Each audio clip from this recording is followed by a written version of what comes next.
How you doing? My name is Jack Bryson from the Oscar Grant movement. I got involved immediately in organizing for Oscar Grant when he was murdered December 35th, 2009. My two sons were with Oscar Grant the night he was murdered, along with several of their other friends, Michael Greer, John T. Caldwell, Chris, Jose, June, Jamil, Vanessa, and Sofina, and Mario. They were all with Oscar Grant that night. What makes Oscar Grant so unique in terms of politics and in terms of movement? We know that in America, black and brown people have been being killed for 400, 500 years, and we've lost millions on both sides, and we've lost a lot of people throughout the world. Why is it that Oscar Grant got so much attention? I'm asked that question, and I feel bad because, like, Alan Bluford, Derek Gaines, Ramardi Graham, everyone deserves the attention when you're killed. But what happened to Oscar Grant, when you say unique, it was so unique because it was New Year's Eve. It was the day the whole world is out celebrating, and what happened to Oscar Grant is what we've been talking about for 500 years. And we finally got it on video of what police officers do and continue to do. Imagine if we would have had a video of Emmett Till being killed. We had one of Rodney King, but that still wasn't good enough because he lived. But if we would have one for Emmett Till, Medgar Evans, I mean, the list goes on and on. There's been over, like, since 1976 to 2005, it's been over 10,000 young black and brown young men and women killed by police officers, and we've never had a video. In the book Stolen Lives, it blew my mind that a young man in New York, I forgot his name, he was a Puerto Rican brother, and he was playing catch with his brothers while his mother and father were loading the car to go on a weekend camping trip. So the 15-year-old kid threw the football and it hit the police officer's car. The police officer got out, choked the son out, and then the father came in his son's defense and killed the father, you know. As far as the police, can you give us can you give the people an understanding of what is the true role of the police? What are the police supposed to be doing in our communities, and what do they actually do in our communities? They're supposed to protect and serve. Well, I just got back in from New York, and when I was in New York, I went to a Ramardi Graham rally. But when I seen the police officer's car, it blew my mind. It said to protect, serve, and respect the community. But it's totally opposite. You know, it's to kill and conquer and put fear in the community. And that's what these police officers do. They don't protect and serve or respect the community. They cause more harm. Like, I look at Oscar Grant's mother, like, her life will never be the same. Derek Gaines' mother, Adam, and Geraldine, Miss Bluford, their lives will never be the same. Sean Hill's mother, Sean Bell's family, their lives will never be the same. But what happens after these police officers continue to kill and destroy, these officers celebrate and they don't realize the harm that they continue to do on these families in these communities. Why don't you think they realize the harm that they're doing? What in their mind, what justifies cold-blooded murder? Because we all know that Oscar Grant was murdered in the front of hundreds of witnesses, and he was murdered face down, and he was handcuffed. Yeah. So what threat could he have been? So what's going through Officer Johannes Meserly's mind? What's going through his mind to pull out a 9mm and take this young life from existence? What is he doing? What is he doing? He's practicing what he's been taught through his family, through their Sunday dinners. How can you ask a police officer that's been taught to hate the community, the black and brown community?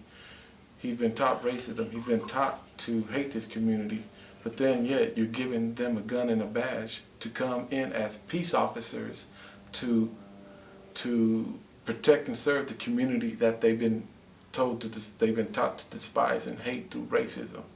So you're bringing someone that's a racist into the black or brown community, and you're giving them the okay to kill.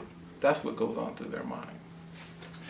You've been one of the more active organizers in the community, for which we're thankful for. We know that you've been on, countless marches, demonstrations, actions, organizing with a lot of folks recently, the Adam Bluford family. What have you learned? We know that you've learned a lot of lessons. What do you think is most important to teach the people about the lessons that you've absorbed from these struggles? It's important to organize. It's like,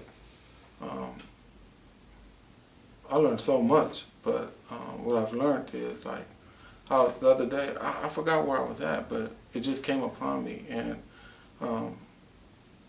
I seen like 10 police officers in this photo, and they all had their riot gear, and they all had their shields, and on the shields, it said Capitalist, it said McDonald's, it said Starbucks, it said Chevron gas station, jails. But what the shield, what the riot gear meant, and the shields meant like, we're here to protect the 1%, and at any means necessary. But it didn't say nothing about protecting Alan Bluford, Oscar Grant, Derek Gaines, Ramarley Graham. None of that was on the shield. So what it taught me is that we have to stand up as a community and break those shields down, and the people behind the shields, and then the people behind the shields, then we have to get to the 1% who gives these police officers permission to do this, As far as some of the obstacles in the way from organizing, we know that as organizers we face a lot of obstacles. There's racism within our ranks, sexism, classism, the religious differences, ideological differences, a lot of obstacles in our ranks from being truly unified. Can you speak to unity? What's the value of unity, and how do we get unified? How do we really get down with each other in a way that it can't be separated? We have to put all our differences away. All our some people come in with different agendas. Some people come in with different ideas, and if you don't agree with what this person thinks, then you become the enemy. How can you become the enemy when you're trying to fight the enemy? So we create enemies within our own movement to fight the enemy. So we're never getting nowhere. Can you speak a little bit to the question of fear? Because we know that what the role the police play basically reinforces the fear that's in the black community, reinforces the fear that's in the Latino community, the Indian community, the immigrant community. And we know that this is the role that the Klan has played for a long time. Right. Now we have the police openly playing that role. Now, in order to turn that around, we have to find our courage. How do we find our courage? Think back. We got to rewind. Think back at history. In the South, what they used to do is hang black people, and then they would leave them on the trees.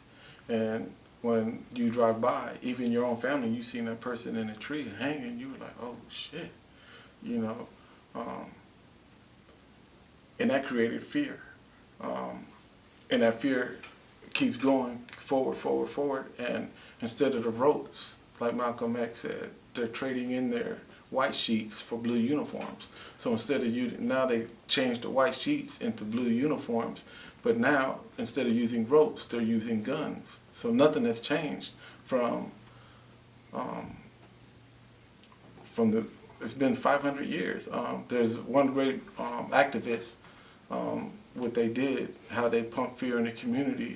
He's Tupac Amaru, a great Peruvian warrior who fought off the Europeans who were coming and raping and destroying his country. So he stood up to them.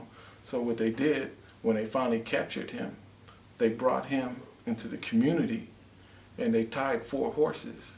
They got 4 horses. They tied both his hands and both his legs, and they whipped the horse, and the horse took off. And ever since then, the community was like, whoa, man, this is crazy. What are these Europeans, what are these white folks doing to us? And that has continued, and that's what they're doing with their guns, And when you do that, I mean, to me, it bothers me when you can get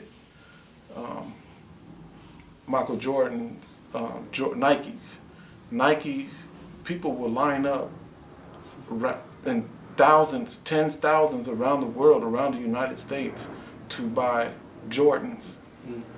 But then Derek Gaines, Alan Bluford, Oscar Grant, Ramarley Graham, Sean Bell are murdered, and you can't get people to come to a rally or to support these families.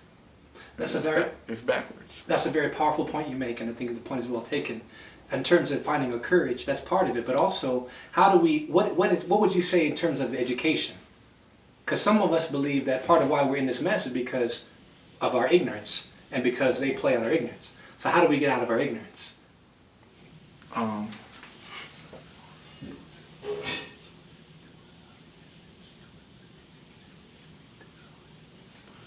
How do we get out of our ignorance? Yeah, how do we get out of ignorance? How do we combat our ignorance? And would you say that ignorance is a problem for our communities? Yeah. Do we need to fight it? Yeah, and Public Enemy said it best. Don't believe the hype. That's it. Don't believe the hype. Don't believe the media. You know. Do Latinos and Africans need to? Do we need to read our history? Do we need to study it? Do we need to study our leaders? We really need to study our history, because if white America let our history come out of how, I mean, you robbed, raped, killed, kidnapped. You committed every crime for 400 years, and that's how the fear factor was created. And you've done this. A person of color, a black or Latino, which prisons are filled, can go to prison on just assumptions. But let's really look back in the history. Like, you genocide, and you through your genocide, you pump fear, and that's how this fear factor has rolled over and rolled over. Like, to me, I don't understand. Like, the biggest killer, one of the biggest killers in history, who raped, killed, kidnapped, slavery, everything, Christopher Columbus. And why is he a hero?